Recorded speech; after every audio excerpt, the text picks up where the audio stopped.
거룩하신 분이십니다. 하나님이 거룩하시기에 성도들은 이 땅에 사는 동안에 하나님의 거룩함을 이웃들에게 나타내야 합니다.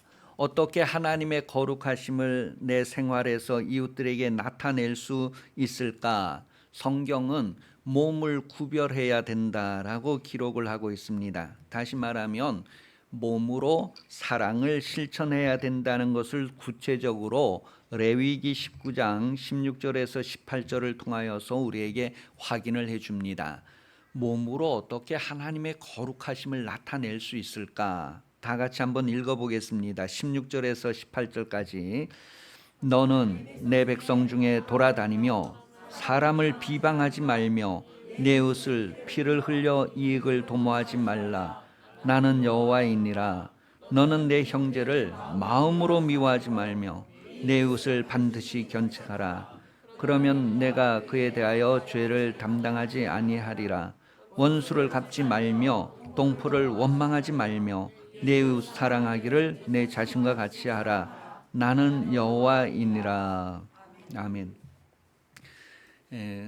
구약 성경에서 하나님의 거룩하심을 우리에게 나타내시고 우리도 하나님과 같이 거룩해야 된다고 하는데, 우리가 하나님의 거룩하심을 어떻게 드러낼 수 있느냐 하면 우리의 몸을 구별하는 것이다 그랬어요. 그랬을 때 불신자들도 육체를 가지고 있고 성도들도 육체를 가지고 있는데 구별해야 된다는 거예요. 그 구별이 실제 생활 가운데 실천을 통하여서 나타나는데, 그 실천을 구별되게 하느냐를 오늘 말씀에서 몇 가지 아주 콕콕 집어주는 게 있어요.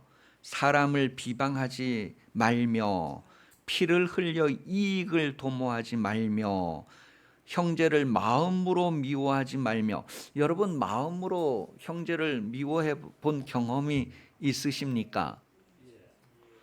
마음으로 많이 미워하는 경험이 있단 말이에요.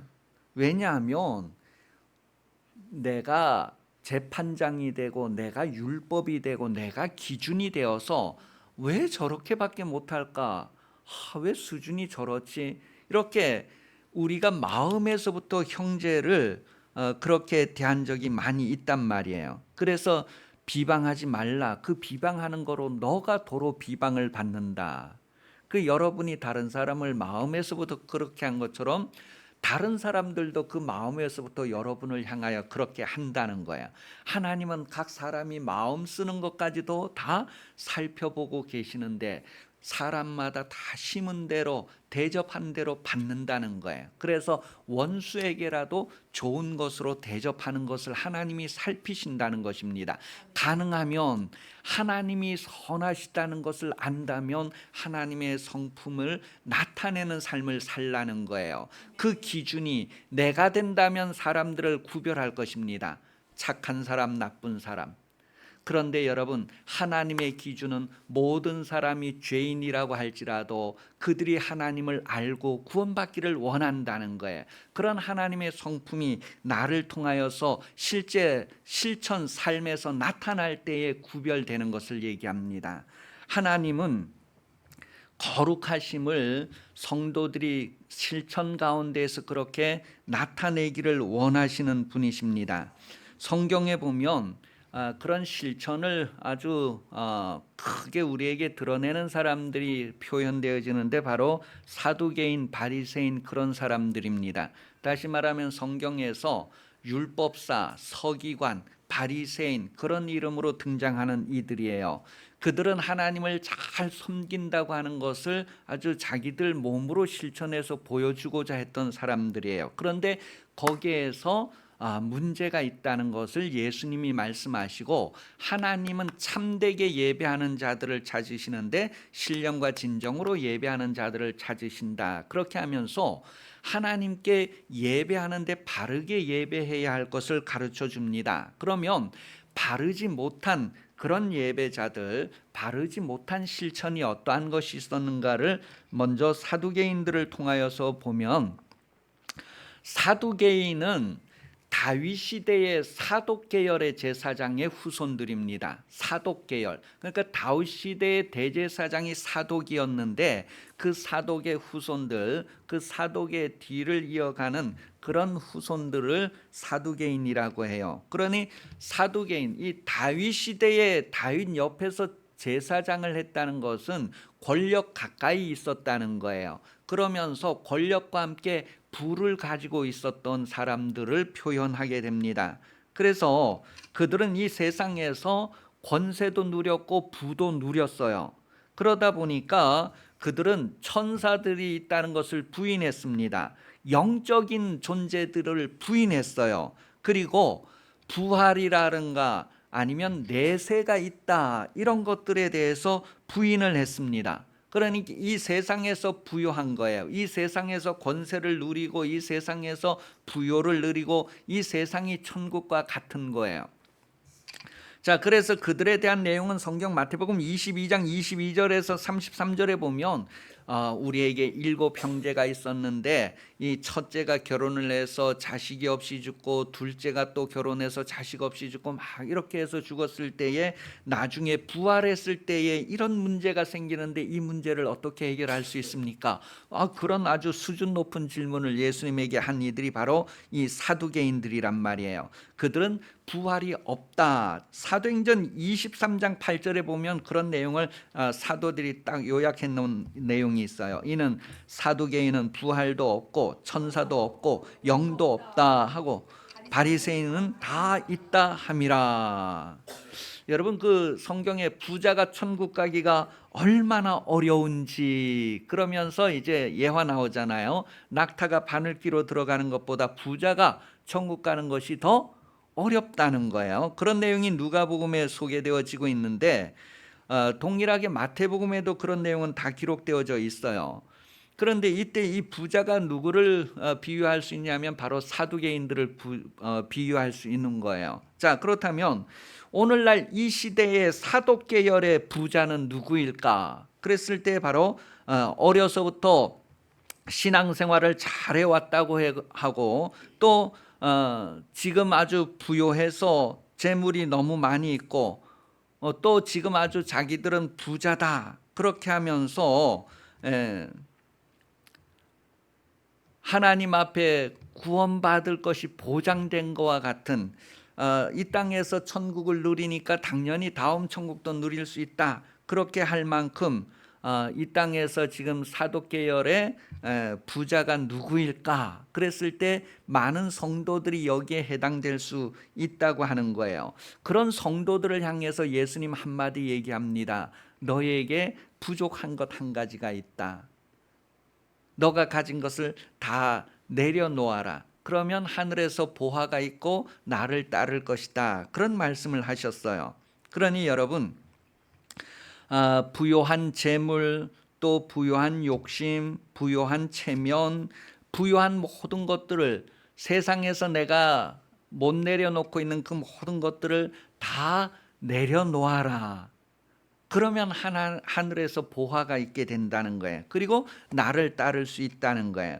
오늘 많은 사독 계열의 부자들, 오늘 많은 예수 믿는다고 하면서 세상의 부요를 의지하고 있는 그런 신앙생활, 그런 이들에게 한 가지 부족한 것을 예수님은 말씀하십니다. 물론 그들 중에는 나는 어려서부터 계명을 다 지켰습니다. 나는 어려서부터 11조하고 감성금하고 교회 봉사하고 다 했습니다. 그렇게 한다 할지라도 예수님은 부족한 것 한 가지가 있다는 것을 말씀하시죠. 그러한 내용들이 바로 이 사두개인들에게 나타나는 내용이었어요. 그 다음에 바리새인이 소개되어지고 있는데 이 바리새인들은 스스로 자기들을 분리하는 사람들이다. 그런 의미를 가지고 있는 사람들이에요. 이 사람들은 어떻게 생겨났느냐 하면 성경은 벌써 처음부터 하나님의 말씀을 잘 듣고 지키면 천대의 복을 주고 하나님의 말씀을 잘 지키지 않으면 저주를 받는다. 그러면서 그 세부 내용에 보면 다 이방의 포로가 되고 뭐 이렇게 흩어버린다 이런 표현들이 나오는데 이 바리새인들이 바벨론의 70년 포로 생활을 경험하면서 막 회개하고 깨달은 것이 뭐냐면 우리가 하나님의 계명을 지키지 않아서 이렇게 되었다. 그래서 이제 저들이 다 돌아와서 70년 후에 돌아와서 그들이 스스로 깨닫고 이제 우리가 구별되자, 하나님의 말씀을 철저하게 지키자, 그렇게 해서 율법 지키기 운동을 하는 거예요. 이 내용이 그 느헤미야서, 구약의 느헤미야서를 읽으면 그 느헤미야가 이제 총독으로 오고 이렇게 와서 이제 성전 건축하면서 그들이 하나님의 말씀을 읽을 때에 막 하루 종일 성경 읽고 기도하고 뭐 그러는 내용들이 나와요. 그때 그들이 율법의 말씀을 들을 때 막 눈물 흘리면서 우는 내용을 기록하고 있습니다. 그들이 지켜야 할 하나님의 말씀을 그동안 지키지 못해서 바벨론에 70년 동안 포로 생활하다가 하나님께서 이제 해방시켜 주셔서 돌아와서 수문학 광장에 천 백성들이 모였을 때 거기에 학사 에스라가 성경을 가지고 와서 읽으니까 그 성경 말씀 들으면 다 눈물 흘리는 거야. 그 정도로 그들이 감동되면서 우리가 이젠 하나님의 말씀대로 살자, 좀 율법을 지키지 않는 사람들과는 구별되자, 그렇게 해서 철저하게 율법 지키기 운동이 일어나는 거예요. 그래서 바리시움이란 말이 그렇게 구별한다는 그런 단어의 의미고요.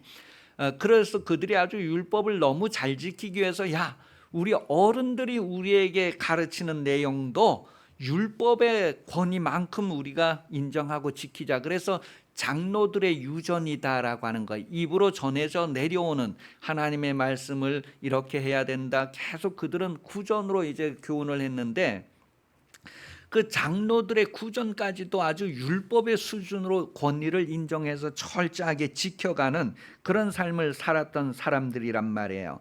그래서 누가복음 18장 11절에 보면 그들이 어느 정도로 구별했는가를 보여주는데, 바리새인은 서서 따로 기도하여 이르되 하나님이여 나는 다른 사람들 곧 토색, 불의, 간음하는 자들과 같지 아니하고 이 세리와도 같지 아니함을 감사할 정도로 구별되는 삶을 살았단 말이에요.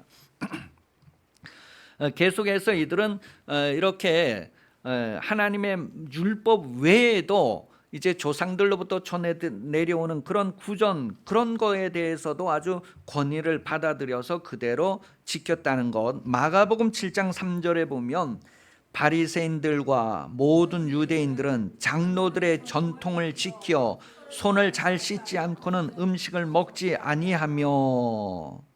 자, 이렇게 아주 율법을 철저히 지키고 장로님들이 이제 이렇게 전통으로 내려오는 그런 교훈들까지도 아주 철저하게 지키면서 하나님 앞에 의로움, 의를 이루고자 하는 그런 신앙생활을 했던 사람들의 모습이에요. 그런데 성경은 예수님께서 그들에게 선언한 내용을 마태복음 23장 23절에 보여주고 있어요.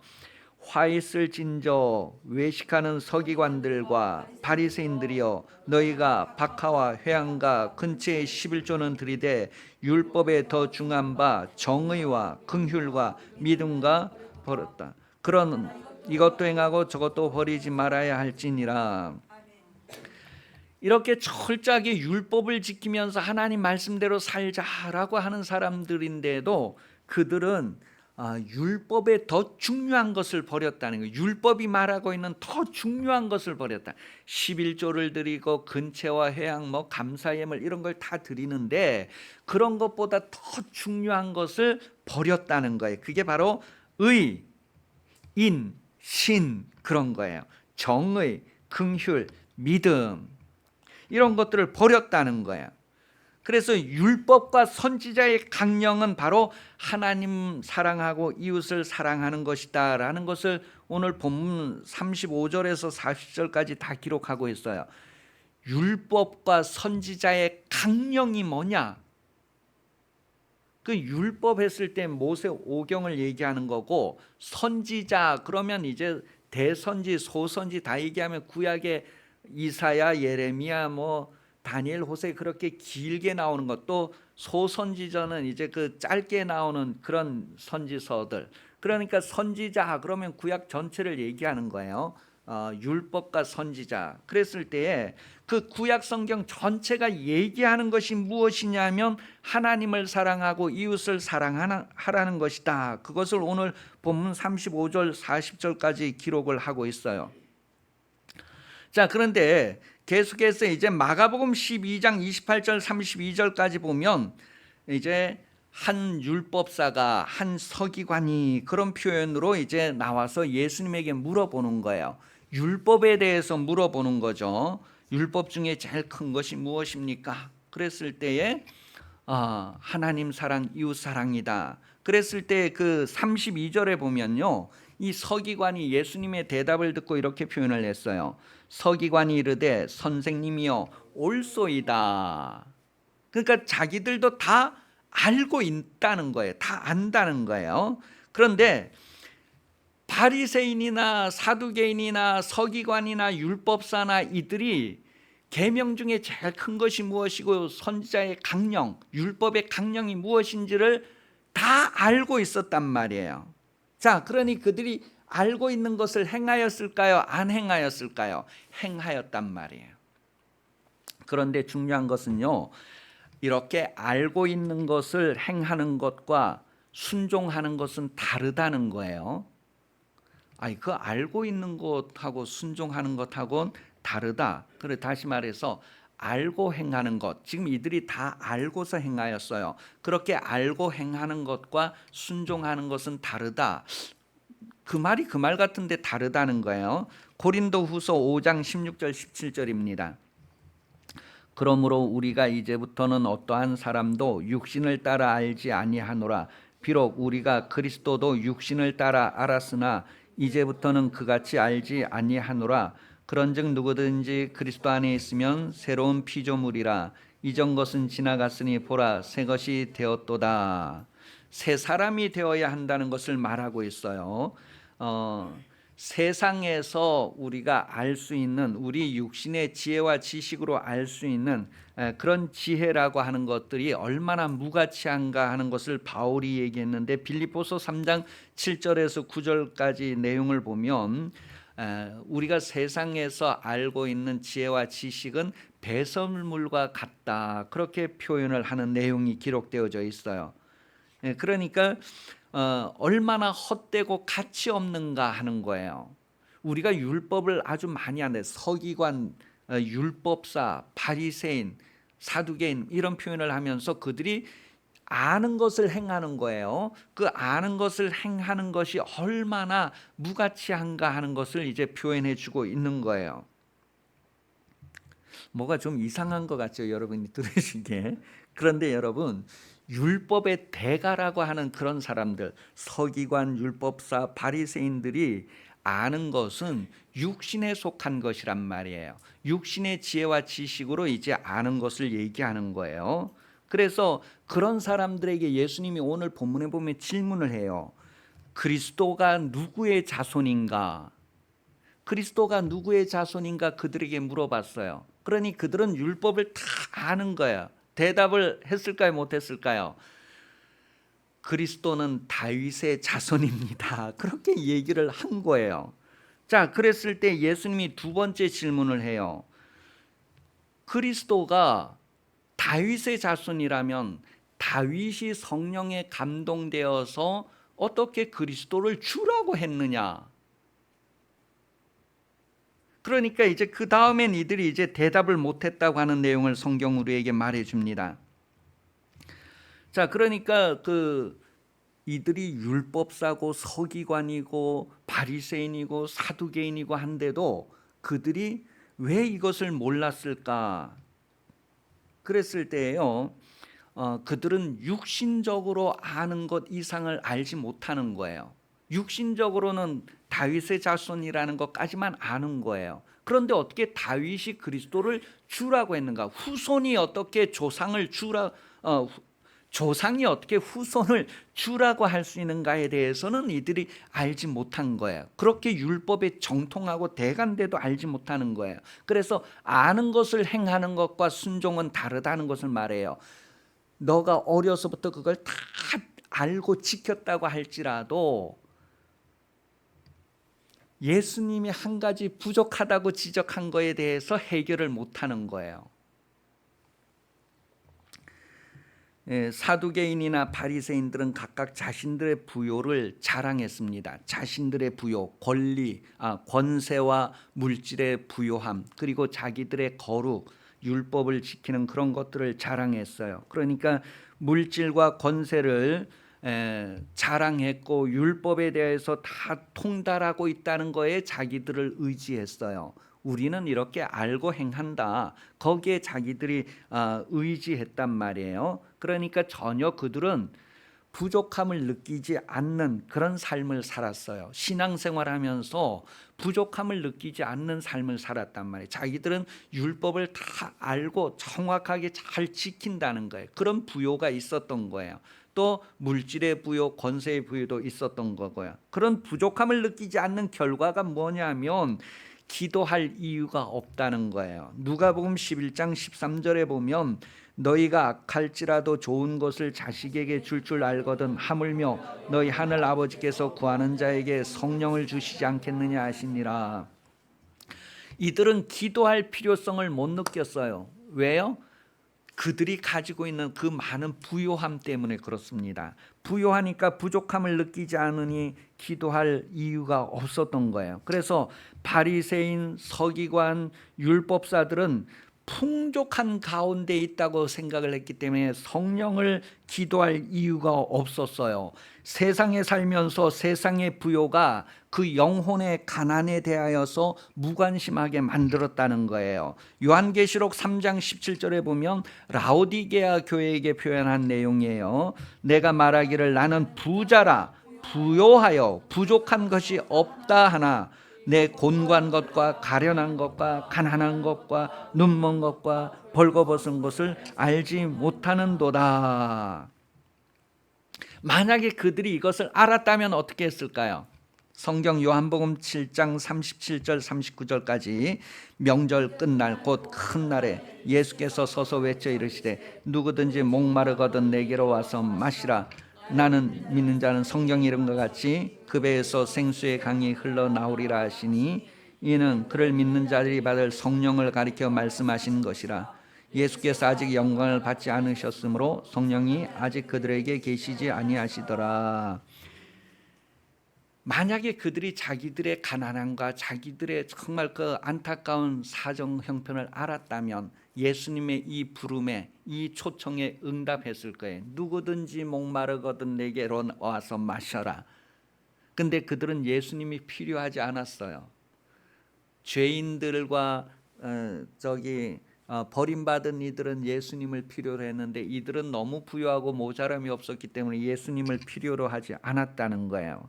그래서 세상에 살면서 세상의 부요가 그들을 가득 채우고 있었기 때문에 그들은 영혼의 가난함에 대해서 무관심할 수밖에 없었고 그들은 구할 이유가 없어서 성령 없이 신앙생활하고 있는 그런 모습을 가지게 되는 거죠. 이렇게 우리가 영혼의 목마름을 모르고 육신으로만 살아간다면 그 결과가 어떠한가를 성경은 로마서 8장 13절에 기록을 하고 있어요. 육신대로 살면 반드시 죽는다는 거예요. 그런데 요한복음 6장 63절에 살리는 것은 영이니 육은 무익하다. 이런 말씀에 대해서 아직 그들은 은혜를 받지 못하는 거예요. 여러분, 스스로 살 수 없고 살려주는 영으로 사는 생명, 성장하고 장성한 분량에 이르러야 하는 생명, 저와 여러분은 생명, 살아있는 영으로서 계속해서 성장하고 장성해야 한다는 거예요. 성령은 말씀의 운동력이 영혼을 부욕해 하고 자라게 하도록 역사하시는 분이십니다. 그런데 이 성령 없이 신앙생활하는 것이 모양은 너무너무 훌륭하게 인정받을 수 있어도 하나님 앞에서는 아무 의미 없는 소용없는 그런 인생이 되고 만다는 거예요.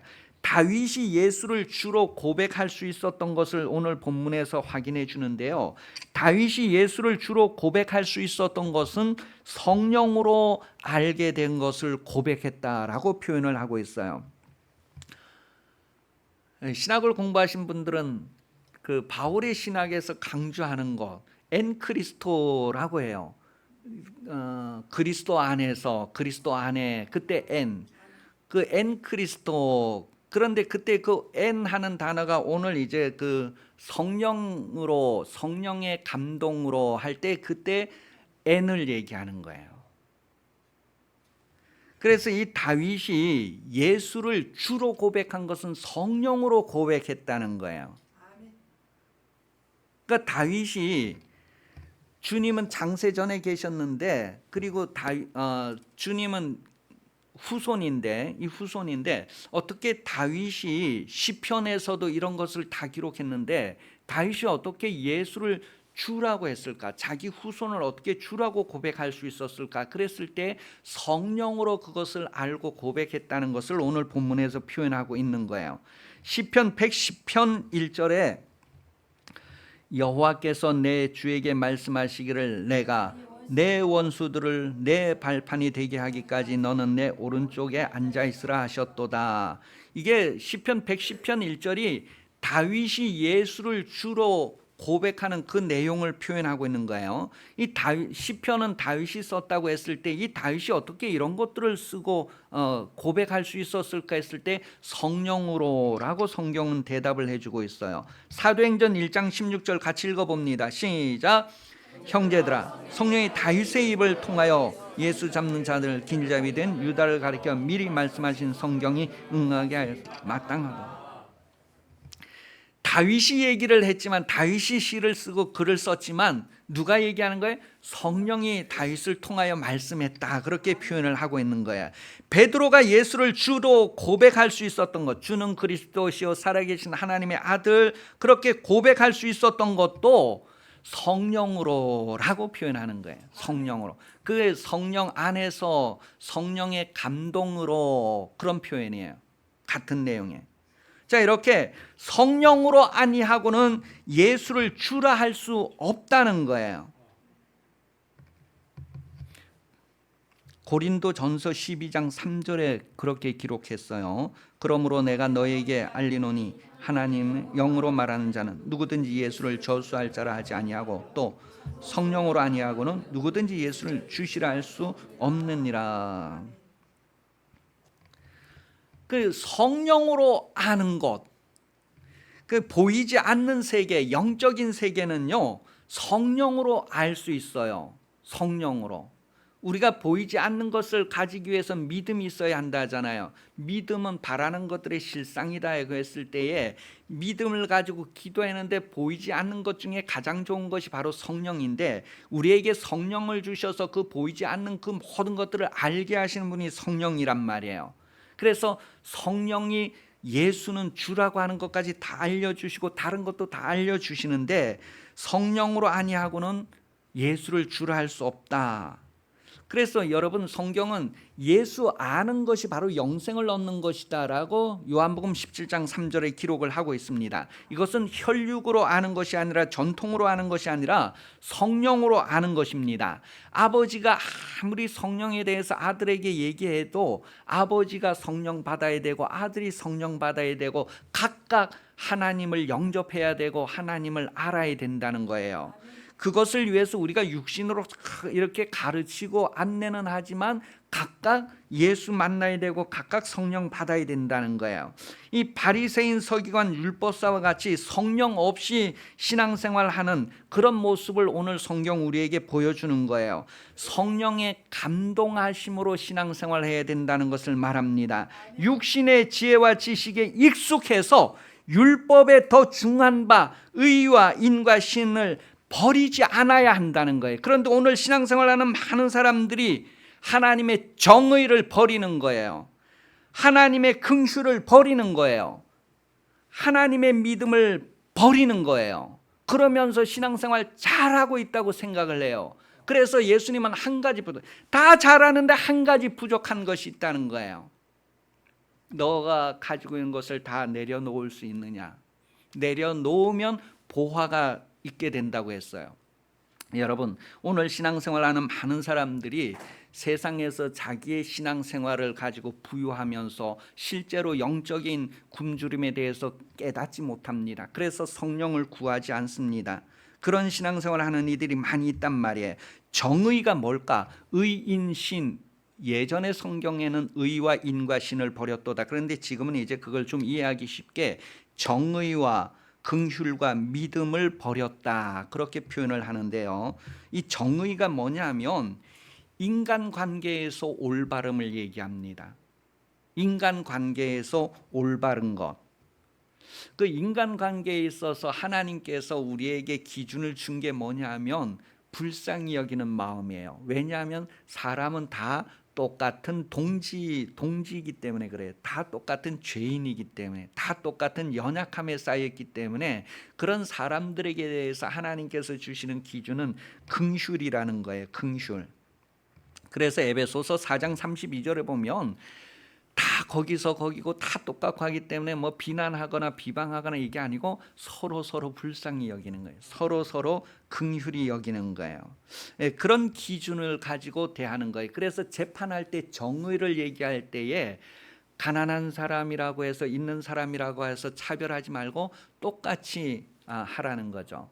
하나님께서 재판장이신데 하나님께서 우리를 긍휼히 여기신 것처럼 우리도 긍휼의 재판을 해야 되는 거야. 긍휼이 있어야 된다는, 그래야지 긍휼히 여김을 받는다는 거예요. 그 다음에 인이라고 하는 것은 긍휼을 얘기하는데요, 이것은 하나님의 성품으로서의 그 자비, 긍휼, 불쌍히 여김, 그것을 나타내야 된다는 거예요. 그런데 이 바리새인들이 구제했어요, 안 했어요? 구제했는데 자기들의 의를 위해서 율법 지키는 그것을 위해서 구제를 했지 하나님의 긍휼을 나타내는, 그래서 가난한 자들을 위해서 배려하는 그런 차원이 아니었단 말이에요. 성경에 농사 지을 때에 뭐 저 감나무 감 다 따지 말라 그랬어요. 좀 남겨놓으라 그랬어요. 근데 제가 어릴 때 우리 고향 시골 사람들은 감나무 같은 거 다 안 땄어요. 누구를 위해서 안 땄어요? 까마귀 까치를 위해서 안 땄어요. 참 그 신앙생활 안 할 때에는 그냥 그렇게 했지만 여러분 뭔가 내려오면서부터 그런 선한 마음이 있었다 할지라도 그게 성령으로 알지 못하면 아무 소용이 없는 거예요. 가난한 사람들에게 우리 밭에 와서 일하세요. 그 나락 떨어진 것은 다시 줍고 뭐 이러지 말라고 했어요, 성경. 그 가난한 자들이 와서 거두어 가도록. 땅이 없어서 씨앗이 없어서 농사 못 짓는 가난한 사람들이 부자들의 농가밭에 와서 그 나락들 주워가서 그거 추수해 가서 먹고 살라고 일부러 막 밭 한쪽은 남겨놓고 뭐 이런 삶을 우리 조상들이 살았는데, 그렇게 뭔가 선한 것을 알고 행하여도 그게 다 무익하다는 게 배설물과 같다는 거예요. 왜냐하면 그들이 알고 행하였을지라도, 서기관 바리새인 율법사 이들이 다 성경을 알고 행하였을지라도 한 가지 부족한 것, 성령을 순종하지 않아서 그렇게 하는 것은 아무 유익이 없다는, 무익하다는 거예요. 그래서 우리가 성령을 순종하는 것을 성경은 얘기해 주고 있는 거예요. 그때 마지막에 신이라고 하는 것은 믿음을 얘기하는데요, 이 바리새인 서기관 이들이 신이 없었다는 것은, 믿음이 없었다는 것은 무엇이냐면요, 그들이 바로 하나님을 신뢰하지 않는 교만에 빠졌다는 것을 얘기해요. 예를 들어서 우리가 막 믿음으로 기도한다고 했을 때, 하나님 도와주세요, 믿음으로 기도한다 했을 때에 뭔가 하나님을 의지하고 의존하는데 이들은 다 자기들이 부요하기 때문에 스스로 교만해서 기도할 필요가 안 느껴지는 거예요. 하나님에게 의존할 필요가 안 느껴지는 거예요. 그래서 그들이 기도하는 것은 하나님께 응답받으려고 기도하는 것이 아니라 자랑하려고 기도하는 거예요. 상 받으려고 기도하는 거예요. 그래서 시장에서 막 이렇게 기도할 때 와, 정말 얼마나 기도하면 저래 은혜로울까, 모습만 봐도 은혜가 된다. 그래서 상을 다 받은 거예요. 자기들의 상 받기 위해서 기도한 거지, 너희가 나에게 정말 긍휼을 베풀어 달라고 구한 것이 있느냐 했을 때 그들은 말할 수가 없는 거예요. 그래서 율법이 가르치는 게 뭐냐, 율법의 더 중요한 것, 바로 의와 인과 신을 버렸다. 그러니 여러분, 이게 왜 그러느냐 하면 성령으로 알고 신앙생활하지 않아서 그런 거예요. 성령으로 순종하지 않아서 그런 거예요. 그래서 성령으로 주의 이름을 부르는 삶을 사는 것이 오늘 성도들의 삶이어야 하고, 성령으로 주의 이름을 부를 때 열매들이 맺혀진다는 것을 말하고 있습니다. 우리가 아무리 육신으로 주의 이름을 부른다 해도, 주여 주여 해도 그게 무익하다는 거예요. 그래서 여러분 안에 오셔서 정말 아버지의 탄식으로 기도하는, 성령이 말할 수 없는 탄식으로 기도하는 예수님의 기도 모습을 성경 얘기할 때 아주 막 울며 불며 몸부림치며 기도했다는 것을 히브리서 5장 7절은 표현을 하고 있어요. 왜 그렇게 기도했느냐 하면, 아버지가 그 안에 오셔서 기도하는데 아버지의 마음이 뭐냐면 자식이 죽는 상황을 얘기하는 거예요. 이 세상이 다 그릇 행하고 범죄하여 다 죽게 되는, 모든 사람이 죄를 범하여 하나님의 영광이 이르지 못하게 된 거예요. 근데 그들을 살리고자 하는 그 간절함이 얼마나 엄청났는지 예수 안에서 그 부르짖음이 히브리서 5장 7절에 표현되고 있는 거예요. 그래서 너와 너 자녀들을 위해서도 울라고 하는 말씀을 그들이 어떻게 받아들여요? 성령으로 아니하고는 그것을 알 수 없는 거예요. 그래서 지금도 우리가 우리 자녀들을 위해서 기도할 때에도 성령께서, 여러분 자녀 길러봤잖아요. 아이들이 넘어져 상처나고 아이들이 고통하는 거 부모는 못 봐줘서 열이 나고 감기 걸린 것도 막 뜬 눈으로 밤새우면서 간호하고 막 돌보는 거, 그런 거예요. 그게 육신으로 느끼는 아버지의, 어머니의 마음인데, 하나님은 영원히 죽게 되는 거에 대한 그런 그 안타까움과 그 눈물이 있는 거예요. 그게 예수 그리스도 안에서 하나님의 울음을 울는데, 오늘 성도들이 너와 너 자녀를 위해 울라 할 때에 이와 같이 아버지 하나님의 마음을 가지고 그렇게 성품으로서 우느냐 하는 것을 얘기하는 거예요. 그래서 성령으로 주의 이름을 불러야 되는 것이지, 육신의 지식으로 우리가 주여 주여 한다고 해서 다 천국 가는 것이 아니란 말이에요. 정말 하나님께서 우리에게 주신 성령이 하나님의 구원하고자, 주의 이름을 부른 자들을 구원하고자 하는 이들, 구원하고자 하는 그런 하나님의 심령이 우리에게 있어서 하나님의 구원을 요청하는가? 기도할 때 그래서 성령으로 기도하라는 것을 말합니다. 성령으로 기도하라는 거예요. 오늘 기도하는 사람이 얼마나 많습니까? 그런데 다 자기들의 욕심을 위해서, 자기들의 성공, 세상의 번영을 기도하는데, 여러분, 성령은 그 나라 주시기를 기뻐하신다고 하는, 하나님은 너희에게 그 나라 주시기를 기뻐하시느냐, 그 나라를 구할 것을 말합니다. 이방인들이 구하는 것 다 있어야 할 것 안다. 오늘 오후 예배 내용에 그런 게 있어요. 이방인들이 구하는 먹을 것, 입을 것, 세상 영광을 구하지만 너희는 그 나라와 그 의를 구하라. 그런데 그 나라와 그 의는 오직 성령이 아시고 기도하는데 우리가 그 기도를 할 수 있어야 한다는 거예요. 여러분, 오늘 말씀을 통하여서 성령에 감동되어서 살자. 그런데 성령의 감동이 없다면 아무리 유식하고 아무리 경력이 있고 가문이 좋고 아무리 모양이 갖추어져도 배설물과 같다는 거예요. 바울은 그것을 알고 그리스도를 위하여 자기 모든 것을 포기할 수 있다는 거예요. 여러분 신앙생활이 왜 성령을 구해야 되고 성령으로 살아야 하는가를 오늘 바리새인 서기관들을 통해서 다시 한번 확인하면서, 여러분 성령의 감동으로 사는 그런 신앙생활 되기를 예수님 이름으로 축복합니다. 기도하겠습니다.